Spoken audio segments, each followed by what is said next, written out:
అందరికీ నమస్తే. Welcome to our channel. నేను మీ గౌతమి. అయితే ఈరోజు ఆషాఢ మాసంలోని వారాహి నవరాత్రులు అన్నవి స్టార్ట్ అవుతున్న అన్న విషయం మనందరికీ తెలుసు.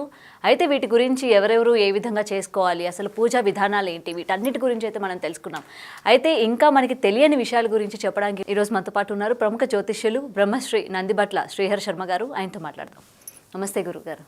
వాగర్థ వివ సంపృక్తౌ వాగర్థ ప్రతిపత్తయే జగతః పితరౌ వందే పార్వతీ పరమేశ్వరౌ. సదాశివసమారంభాం శంకరాచార్య మధ్యమాం అస్మదాచార్య పర్యంతం వందే గురుపరంపరాం.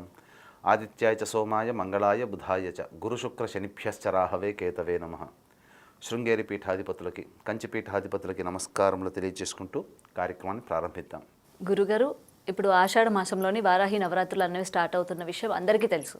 అయితే ఈ వారాహి నవరాత్రులు అన్నవి ఎవరెవరు చేసుకోవాలి, ఎలా చేసుకోవాలి, ఆ పూజా విధానాలు ఏంటి అన్నీ కూడా బయట మనకి ఆల్రెడీ తెలుస్తున్నాయి వీడియోస్ ద్వారా.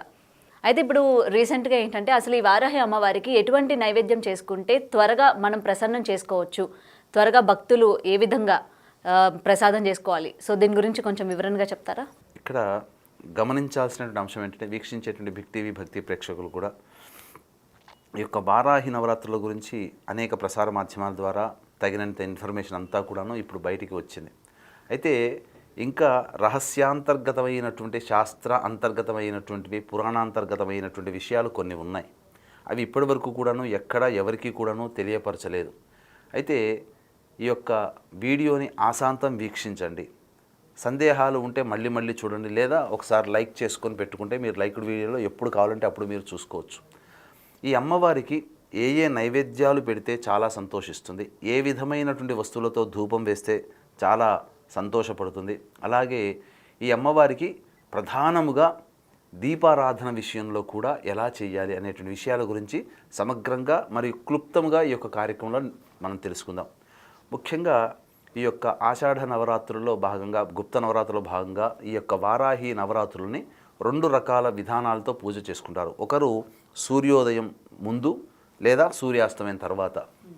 అలాగే దీంట్లో ప్రధానమైనటువంటిది ఏంటంటే, ఎవరైనా కానీ సూర్యోదయం ముందు దంతధావనం చేస్తారు, కానీ సూర్యాస్తమయం సమయంలో పూజ చేసుకునే వాళ్ళు కూడా ఖచ్చితంగా దంతధావనమే చేసుకోవాలి.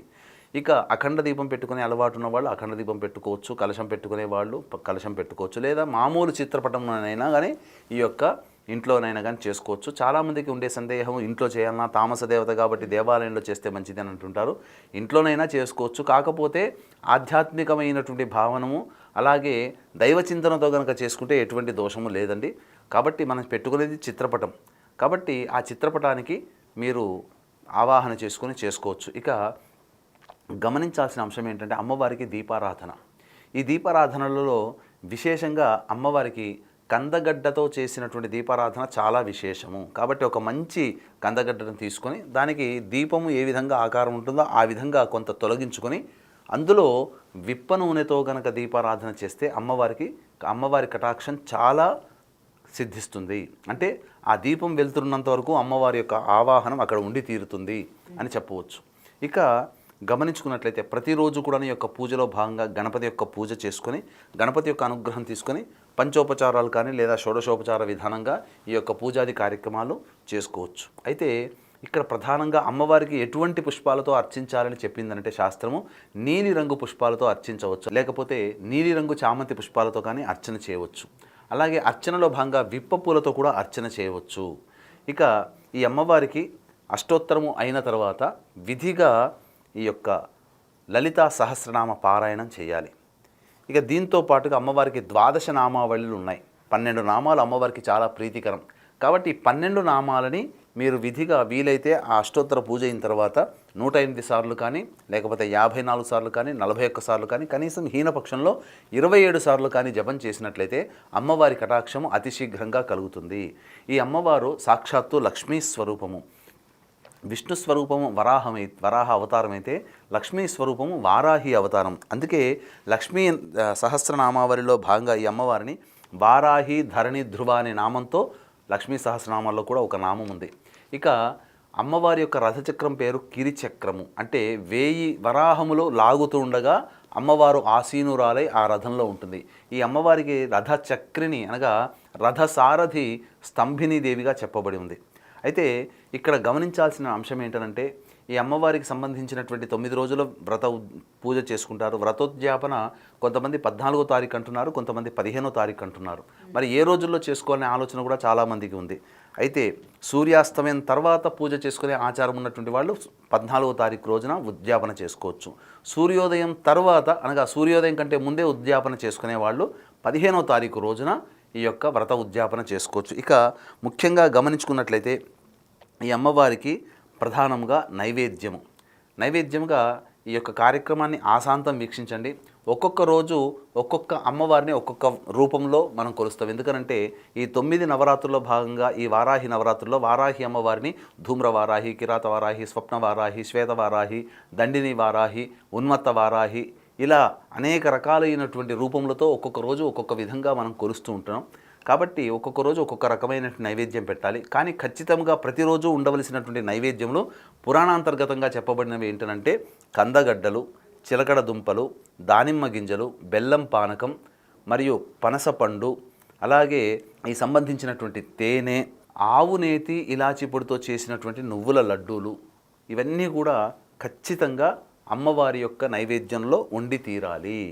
ఇక ఈ అమ్మవారికి వేసేటువంటి ధూపము, ఎందుకనంటే శివో అభిషేక ప్రియ, విష్ణు అలంకార ప్రియ, అమ్మవారు ధూపముతో ప్రియత్వాన్ని పొందుతుంది.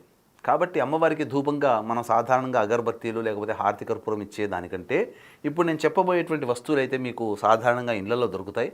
ఆ వస్తువుల పొడిని కనుక మీరు తీసుకొని ఈ యొక్క బొగ్గు కుంపటిలో ఈ అమ్మవారికి సంబంధించి ధూపం వేసినట్లయితే ఇంట్లో ఉన్నటువంటి నకారాత్మక దృష్టి, అంటే నరదృష్టి, నరఘోష, నరబాధలన్నీ తొలగిపోతాయి. మీ ఇంట్లో ఎవరికైనా ప్రయోగ బాధలు చేసినా ఆ ప్రయోగ బాధలన్నీ కూడా తొలగిపోతాయి. ఇంకా విశేషంగా చెప్పాలి అని అంటే ఈ ఇంట్లో అమ్మవారి యొక్క అనుగ్రహం అందరికీ సంపూర్ణంగా కలుగుతుంది.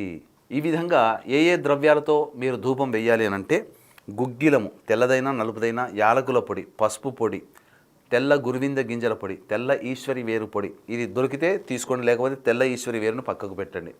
ఇక తెల్ల జిల్లేడు పువ్వుల పొడి, మిరప పొడి, కారపు పొడి, శొంఠి పొడి, మైషాచి, ఈ యొక్క వస్తువులని మీరు తెచ్చుకొని వచ్చి ప్రతిరోజు ధూపం వేసినట్లయితే, ఈ అమ్మవారి పూజ చేసిన తర్వాత ధూపం వేసినట్లయితే తప్పకుండా ఈ అమ్మవారి యొక్క అనుగ్రహం కలుగుతుంది. ఇక తాంబూలముగా చెప్పవలసినట్లయితే ఈ తాంబూలముగా తమలపాకులో పచ్చకర్పూరాలు, యాలకులు, లవంగాలు, జాజికాయ, జాపత్రి, జుబ్బాది ఇలాంటి సుగంధ భరిమలమైనటువంటి ద్రవ్యాలను ఇచ్చి తాంబూలంగా అమ్మవారికి సమర్పించవచ్చు. ఈ సమర్పించినటువంటి తాంబూలాన్ని ఎవరైతే పూజ చేస్తారో వారు స్వీకరించవచ్చు. ఇక పెట్టినటువంటి నైవేద్యం ఏదైతే ఉంటుందో అదన్నీ కూడాను ఈ యొక్క కుటుంబ సభ్యులందరూ కూడాను తీసుకున్నట్లయితే అమ్మవారి యొక్క సంపూర్ణ అనుగ్రహం కలుగుతుంది. ఈ యొక్క వారాహి నవరాత్రుల యొక్క పూజ విధానము భక్తిగా చేసుకోదలిచినటువంటి ద్వారా మీకు సకలమైనటువంటి శుభాలు కలుగుతాయి. ఎటువంటి శుభాలు కలుగుతాయి అంటే వివాహం కాని వాళ్ళకి వివాహం అవుతుంది, ధనప్రాప్తి కలుగుతుంది, కోర్టు న్యాయవాద విషయాల్లో మీకు మీదే విజయం అవుతుంది, ముఖ్యంగా భూగృహ వసతులు అనేటువంటివి కలుగుతాయి. ఇంకా చెప్పాలి అంటే శత్రు భయం అనేటువంటిది తొలగిపోతుంది. కాబట్టి దీన్ని దృష్టిలో పెట్టుకుని ఈ పూజ చేసుకొని ఏ సమస్యకైనా పరిష్కారం 2 రకాల పరిష్కారాలు. ఇప్పుడు సమస్య వచ్చినప్పుడు మంత్ర పరిష్కారము, దైవ పరిష్కారం, అలాగే అనారోగ్యం చేసినప్పుడు వైద్య పరిష్కారము, మానవ పరిష్కారం. కాబట్టి ఈ యొక్క పూజ చేసుకున్న వాళ్ళు మంత్ర పరిష్కారం, మానవులుగా మీరు పూజ చేసుకుంటారు, కానీ మంత్ర అనుగ్రహం కూడా కావాలి. కాబట్టి పూజ చేసుకున్న వాళ్ళు దైవానుగ్రహం పొందడం కోసం, అలాగే ఈ పూజ చేయలేకపోయాం, శక్తి లేకపోయింది, కనీసము మీరు ఈ యొక్క ఏదైనా హోమం చేస్తే బాగుండు కదా అని ఆలోచించేటువంటి వాళ్ళ కోసమై ఈ యొక్క 15వ తారీఖు రోజున రాత్రి 9 గంటలకి మా పీఠం ఆధ్వర్యంలో వారాహి అమ్మవారి యొక్క హోమము, ప్రత్యంగిర హోమము, బగళాముఖి హోమము మరియు రాజశ్యామల హోమం అనేటువంటిది సశాస్త్రీయంగా కేవలం 1500 రూపాయల రుసుముకి మీ గోతనామాలతో చేయించడం జరుగుతుంది. సాయంత్రం 5 గంటల లోపల మీ గోతనామాలు ఈ యొక్క కార్యక్రమం ద్వారా నమోదు చేసుకోవచ్చు. గురుగారు, ఇంకొక సందేహం ఏంటంటే ఇప్పుడు దేవిని పూజించే వాళ్ళు, ఇంట్లోని పెట్టి పూజించే వాళ్ళు పర్టికులర్గా మనం చెప్పుకుంటే ఈ మాంసాహారాన్ని ఇంట్లో వండుకోవచ్చా? ఇక్కడ ఈ అమ్మవారిని తామస దేవత, తామస రూపంలో కొలిస్తే తామసమైనటువంటి పదార్థాలు పెట్టాలనే ఆలోచన ఉంది. కానీ ఇక్కడ మనం గమనించాల్సిన అంశం ఏంటంటే ఈ అమ్మవారిని సాత్విక చింతనతో ఆరాధన చేయాలి. అందుకనే ప్రధానంగా చెప్పబడి ఉన్నటువంటిది ఏంటంటే ఈ అమ్మవారికి సంబంధించినటువంటి చిత్రపటం ఎలా ఉండాలి అని అంటే శ్వేతవరాహము అంటే ఏంటి, తెల్లటి ఆకారం కలిగినటువంటిది, తెల్లటి దుస్తులు ధరించినటువంటి ఈ యొక్క వారాహి అమ్మవారిని కనుక మనం చిత్రపటంగా పెట్టుకుని పూజ చేస్తే మనలో ఉన్నటువంటి తమోగుణాలు, సత్వరజస్ తమోగుణాలు, రజోగుణము తమోగుణము పూర్తిగా తొలగిపోయి సత్వగుణము ప్రవేశించి మనం అందరికీ సమాజానికి అందరికీ కూడాను మనం ప్రియముగా మారుతాము. తద్వారా మనకు ఏదైనా కానీ రాజమార్గంలో రావాలి, దొడ్డి మార్గంలో రాకూడదు. అందుకని మీరు గమనించుకున్నట్లయితే ఇంట్లో మెయిన్ డోర్ నుంచి వచ్చినప్పుడు ఎంతో హుందాగా దర్జాగా మనం వస్తాం. అదే వెనక నుంచి వచ్చినప్పుడు తలకాయ ఉంచుకొని ఏదో తప్పు చేసిన వాళ్ళలాగా వస్తాం. కాబట్టి తామస రూపంలో కనుక ఆరాధన చేసేటువంటి వాళ్ళు, అనగా వీర ఆరాధన లేకపోతే వామాచారంలో కౌడాచారంలో ఆరాధన చేసేటువంటి వాళ్ళు చాలా జాగ్రత్తలు పాటించి చేసుకోవాలి. కాబట్టి ఇవన్నీ ఎటువంటి జాగ్రత్తలు లేకపోయినా కనీసం దైవ చింతనతో, ఆధ్యాత్మిక భావనతో సామాన్య మానవులు కూడా ఈ యొక్క దక్షిణాచారముగా అనగా సాత్వికమైనటువంటి దేవతగా మరి కనుక పూజ చేసుకున్నట్లయితే చాలా మంచి జరుగుతుంది. ఇంకా చెప్పాలి అని అంటే ఈ యొక్క 9 రోజులు జరుగుతున్నంత వరకు బ్రహ్మచర్య వ్రతాన్ని పాటించండి, అబద్ధాలు ఆడకండి, మౌనంగా ఎక్కువసేపు ఉండండి, కటిక నేలపైన నిద్రించే స్థితి ఉండండి, ఒక్క పూట భోజనం మాత్రమే చేసేటువంటి విధంగా ఉండండి. ఈ విధంగా చేసినట్లయితే తప్పకుండా మీరు ఏ సంకల్పం కోసమైతే అమ్మవారిని ఆరాధన చేస్తున్నారో ఆ సంకల్పం అచిరకాలంలో నెరవేరుతుంది అని చెప్పడంలో ఏమాత్రం సందేహం లేదు.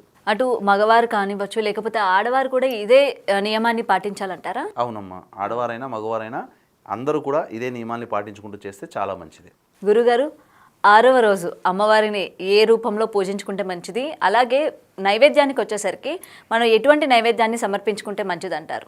6వ రోజు అమ్మవారిని ధూమ్ర వారాహి రూపంలో అమ్మవారిని కొలవాలి. మనకు గమనించుకున్నట్లయితే ఈ అమ్మవారి యొక్క స్వరూపం ఎలా ఉంటుందంటే పొట్టి బట్టలు, పొట్టి జుట్టు కలిగినటువంటి, ఎర్రటి కళ్ళు నిప్పు కణికల్లాగా ఉన్నటువంటి అమ్మవారు, నీలం రంగు దేహంతో ఉన్నటువంటి అమ్మవారు ఈ అమ్మవారిగా చెప్పబడి ఉంది. ఈ అమ్మవారికి 4 చేతులు ఉంటాయి, కానీ ఒకే ఒక్క పాదము ఉంటుంది ఈ అమ్మవారికి. ఇక గమనించుకున్నట్లయితే ఈ అమ్మవారిని పూజ చేయడం ద్వారా పంటలు మరియు మనుషులకి కలిగేటువంటి వ్యాధులు, పంటలకి కలిగేటువంటి తెగులు నుంచి మనల్ని రక్షిస్తుందట ఈ అమ్మవారిని, ఈ యొక్క ధూమ్రవారాహి అమ్మవారిని. ఈ అమ్మవారు విశ్వానికే రాణి. దుర్గా అమ్మవారి యొక్క అవతారాలలో చాలా ప్రత్యేకమైనటువంటి అవతార రూపమే ఈ యొక్క ధూమ్రవారాహి అమ్మవారని చెప్పవచ్చు. ఇక ఈ అమ్మవారు జ్ఞానదేవత మరియు ధర్మదేవత. కాబట్టి మనం జ్ఞానం అంటే ఏంటి, మనం ఏ పని ఎప్పుడు చేయాలి, ఎవరితో ఎలా మాట్లాడాలి, ఇలాంటి ఆలోచనల్ని సమయానికి మనకు అందించేది మన మెదడు. కాబట్టి ఆ మెదడుని కంట్రోల్ చేయగలుగుతుంది. దుష్టమైనటువంటి భావనలు కలగకుండా ప్రతి వ్యక్తి యందు కూడాను మంచి భావనతో ఉండేటట్టుగా మనం ఈ అమ్మవారి పూజ చేయడం ద్వారా మనకు కలుగుతాయని చెప్పవచ్చు. ఈ అమ్మవారిని పూజించడం ద్వారా మనిషికి తెలియనటువంటి అతీతమైనటువంటి శక్తులు కలుగుతాయి, శాంతి స్థిరత్వం లభిస్తుంది. ఈ అమ్మవారికి పెట్టవలసినటువంటి నైవేద్యము కేసరి స్వీట్ లేదా పులిహోర నైవేద్యంగా పెట్టవచ్చు. చాలా చక్కగా వివరించి చెప్పారు గురువుగారు. ఇప్పటి వరకు ఏంటంటే దీని గురించి చాలామంది మాట్లాడారు, కానీ గురువుగారు మాటల్లోని మనకి ఏంటంటే వివరణగా, అంటే ఎటువంటి అవతారాల్లోని పూజించుకోవాలి, ఎటువంటి నైవేద్యం పెట్టుకుంటే మంచిది అని చెప్పి చాలా వివరంగా గురువుగారు అయితే మనందరికీ చెప్పడం జరిగింది. ఇంకా మీకు ఎటువంటి సందేహాలు ఉన్నా స్క్రీన్ మీద కనిపిస్తున్న నెంబర్కి కాంటాక్ట్ అవ్వచ్చు. అలాగే 15వ తారీఖున గురుగారు నిర్వహిస్తున్న వారాహి హోమంలో కూడా పార్టిసిపేట్ చేయవచ్చు. ధన్యవాదాలు. సర్వం Shri Umamaheshwara పరబ్రహ్మార్పణమస్తు. For more videos like this, subscribe Big TV channel.